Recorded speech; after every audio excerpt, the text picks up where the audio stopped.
cloud and the valley. They say a storm begins long before the first drop falls, and on this day it began with a single cloud whispering to itself, "Why must I drift forever while the valley below gets to rest?"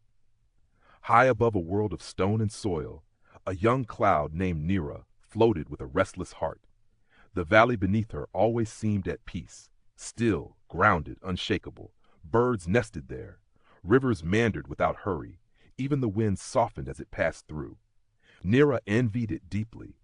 She spent her days pushed and pulled by currents she never chose, watching mountains rise and valleys rest, while she was denied the luxury of stillness.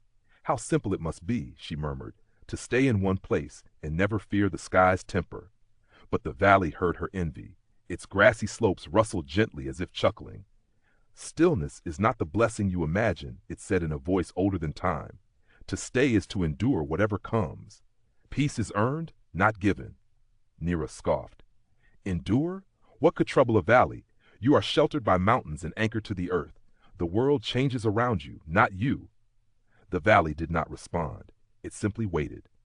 Then, on a night when the horizon glowed with bruised purples and fractured gold, a storm awakened behind the mountains, far fiercer than any Nera had known.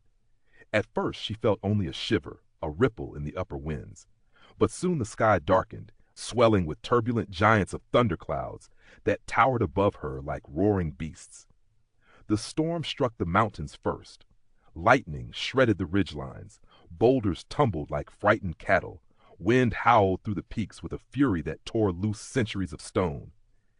Nera watched in horror as the mountains she once believed eternal trembled beneath the storm's assault. And then the storm shifted, descending toward the valley. Panicked, Nera instinctively moved to flee, but the winds dragged her in, pulling her into the chaos. She felt herself stretched, battered, and twisted apart. "Valley," she cried, "how do you bear this? How do you stay still when the world breaks around you?" The valley didn't flinch. As the storm pounded its slopes, it held firm, its rivers swelling but not overflowing, its trees bending but not breaking. It endured by giving way where it must, standing firm where it could, and accepting what it could not change. "You think stillness is ease," the valley said through the roar of rain, "but it is courage. You think movement is suffering, but it is freedom. We each carry a burden the other does not." Nera felt herself dissolve, not in fear, but in understanding. She poured herself out as rain, softening the trembling earth, calming the heated winds, soothing the valleys she once envied. And as she fell, she realized that stillness and motion were not opposites, but partners in the same great dance.